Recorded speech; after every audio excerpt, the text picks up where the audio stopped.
Hi friends, welcome to മൂമീസ് vlog. ഇന്ന് ഞാൻ ഇവിടെ കാണിക്കുന്നത് തേങ്ങ വറുത്തരച്ചിട്ട് നമുക്ക് എങ്ങനെ സൂക്ഷിക്കാം എന്നുള്ളതാണ്. അപ്പോൾ മിക്കർക്കും ഇത് അറിയുന്നതായിരിക്കും. അറിയാത്ത വീട്ടമ്മമാരുണ്ടെങ്കിൽ ഒന്ന് കണ്ടു നോക്കിയാൽ മതി കേട്ടാ. വീഡിയോ എല്ലാവരും സ്കിപ്പ് ചെയ്യാതെ തന്നെ ഒന്ന് കാണണേ. അതിനായിട്ട് ഞാൻ ഒരു പാന് വെച്ച് കൊടുത്തിട്ടുണ്ട്. അതിലേക്ക് 1 ടേബിൾ സ്പൂൺ വെളിച്ചെണ്ണ ഒഴിച്ചു കൊടുത്തിട്ടുള്ളത്. ഇനി 1.5 കപ്പ് തേങ്ങയാണ് ഞാൻ എടുത്തിട്ടുള്ളത്. അപ്പൊ ഞാനിവിടെ കുറച്ചേ കാണിക്കുന്നുള്ളൂ, നിങ്ങൾക്ക് കുറച്ച് അധികം തന്നെ ചെയ്ത് വെക്കാം കേട്ടോ. ഇനി അതിലേക്ക് 1/4 ടീസ്പൂൺ മഞ്ഞൾപ്പൊടി, 1 ടീസ്പൂൺ പെരുംജീരകം ഇട്ട് കൊടുക്കുന്നത്. ഇനി ഒരു മീഡിയം ഫ്ലെയിമിൽ വെച്ചിട്ട് നമുക്ക് ഇതുപോലെ ഒന്ന് ഇളക്കി കൊടുക്കണം. അപ്പൊ തേങ്ങ ഇട്ട് കൊടുക്കുന്ന സമയത്ത് ലോ ഫ്ലെയിമിൽ വെച്ചിട്ട് ചെയ്താൽ മതി കേട്ടാ. തേങ്ങ ഇട്ടതിന് ശേഷം മാത്രം നമ്മൾ മീഡിയം ഫ്ലെയിമിൽ ആക്കി കൊടുത്താൽ മതി. ഇനി അതിലേക്ക് കുറച്ചധികം തന്നെ കറിവേപ്പിലയും കൂടി ഇട്ട് കൊടുക്കുന്നുണ്ട്. കറിവേപ്പിലൊക്കെ നമ്മുടെ ശരീരത്തിന് വളരെ നല്ലതാണ്, മുടിക്കൊക്കെ നല്ലതാണ്. അപ്പൊ ഇത് നമ്മൾ ഇങ്ങനെ ചെയ്യുമ്പോൾ ഈ കറിവേപ്പില ഇതിലൂടെ തന്നെ അരഞ്ഞു പോകും. കറിയിൽ നിന്നൊക്കെ എടുത്തു മാറ്റുന്ന ഒരു സാധനമാണ് ഈ കറിവേപ്പില എന്ന് പറയുന്നത് അല്ലേ. അപ്പൊ ഇതിലൂടെ ആകുമ്പോൾ നമുക്ക് നമ്മുടെ ശരീരത്തിൽ കറക്റ്റ് ആയിട്ട് എത്തും. ഇനി ഇത് കളറൊന്ന് മാറി വരുന്നവരെ നമുക്ക് ഇതൊന്ന് വറുത്തെടുക്കണം. ഒരു ലൈറ്റ് ബ്രൗൺ കളർ ആവുന്ന വരെ മതി കേട്ടാ.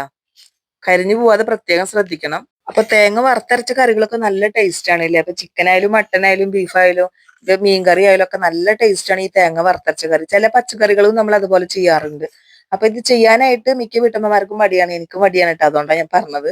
അപ്പൊ ഇത് നമ്മൾ ഇതുപോലെ ചെയ്ത് വെക്കുകയാണെങ്കിൽ എളുപ്പത്തിൽ തന്നെ നമുക്കിത് ആ ഒരു സമയത്ത് ചെയ്തെടുക്കാവുന്നതാണ്. ജസ്റ്റ് ഒന്ന് അരച്ചെടുക്കേണ്ട കാര്യം വരുന്നുള്ളൂ നമ്മൾ ഇതുപോലെ ചെയ്ത് വെക്കുകയാണെങ്കിൽ. അപ്പൊ ഏകദേശം കളറൊക്കെ ഒന്ന് മാറി വന്നിട്ടുണ്ട് കേട്ടാ. അപ്പൊ ഇത്രയും മതി. ഇനി നമുക്ക് ഫ്ലെയിം ഓഫ് ചെയ്ത് കൊടുക്കാം കേട്ടാ. ഇനി അധികം കരിയാതെ നോക്കണം. ഇനി ഈ പാത്രത്തിൽ നിന്ന് നമുക്ക് മാറ്റി കൊടുക്കണം. അത് ആ പാനിൽ തന്നെ വെക്കുമ്പോൾ ഒന്നുകൂടി കരിഞ്ഞു പോകും. നല്ല ചൂടുള്ള പാനാണല്ലോ. ഇനി ചൂട് ചെറുതായി ഒന്ന് പോയതിനു ശേഷം നമുക്ക് മിക്സിയുടെ ചെറിയ ജാറിലേക്ക് ഇട്ട് കൊടുക്കാം. ചെറിയ ചൂടോടുകൂടി വേണം ഇത് പൊടിച്ചെടുക്കാനായിട്ട്. അപ്പൊ ഇതുപോലെ ചെയ്യുകയാണെങ്കിൽ ഇത് വെള്ളം ചേർക്കാതെ വേണം നമ്മൾ പൊടിച്ചെടുക്കാനായിട്ട്. നമ്മൾ ഇനി ഉപയോഗിക്കുന്ന സമയത്ത് മാത്രമേ നമ്മൾ ഇതിൽ വെള്ളം ചേർത്ത് അരക്കേണ്ടതുള്ളൂ കേട്ടോ. ഇപ്പൊ നമ്മൾ വെള്ളം ചേർക്കാതെയാണ് പൊടിച്ചെടുക്കുന്നത്. ചെറിയ ചൂടോട് കൂടി തന്നെ നമ്മളിത് പൊടിച്ചെടുക്കണം കേട്ടോ. അപ്പൊ ഇതുപോലെ വേണം നമുക്ക് കിട്ടാനായിട്ട്. ഇത്രയും മതി. ഇനി ഇത് സൂക്ഷിക്കേണ്ടത് ഫ്രീസറിലാണ്. എയർ ടൈറ്റ് ആയിട്ടുള്ള കണ്ടെയ്നറിൽ വേണം നമ്മൾ ഫ്രീസറിൽ സൂക്ഷിക്കാനായിട്ട്. ഇപ്പൊ എല്ലാം ഞാൻ പൊടിച്ചെടുത്തിട്ടുണ്ട്.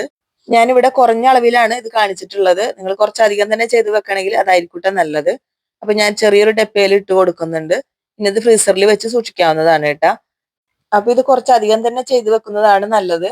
പിന്നെ 1 മാസം കഴിഞ്ഞാലൊന്നും ഇത് ഒട്ടും കേടുവരില്ല കേട്ടാ. പിന്നെ എടുക്കുമ്പോൾ ശ്രദ്ധിക്കണം, വെള്ളത്തിന്റെ അംശം ഒന്നും ഇല്ലാത്ത ഒരു ടീസ്പൂണോ നമ്മളെ തവി എന്തെങ്കിലുമൊക്കെ വെച്ചിട്ട് വേണം നമ്മൾ എടുക്കാനായിട്ട്.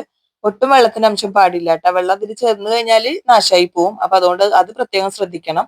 അപ്പൊ ഇത്ര ഉള്ളൂ. ഈ വീഡിയോ എല്ലാവർക്കും ഇഷ്ടപ്പെടുന്നു വിചാരിക്കുന്നു. വീഡിയോ ഇഷ്ടമായാൽ ലൈക്ക് ചെയ്യുക, ഷെയർ ചെയ്യുക, സബ്സ്ക്രൈബ് ചെയ്യുക കേട്ടോ. നിങ്ങളുടെ ഫ്രണ്ട്സിനും ഫാമിലിക്കും ഷെയർ ചെയ്ത് കൊടുക്കണം. നല്ലൊരു വീഡിയോ വരെ നമുക്ക് വീണ്ടും കാണാം. താങ്ക്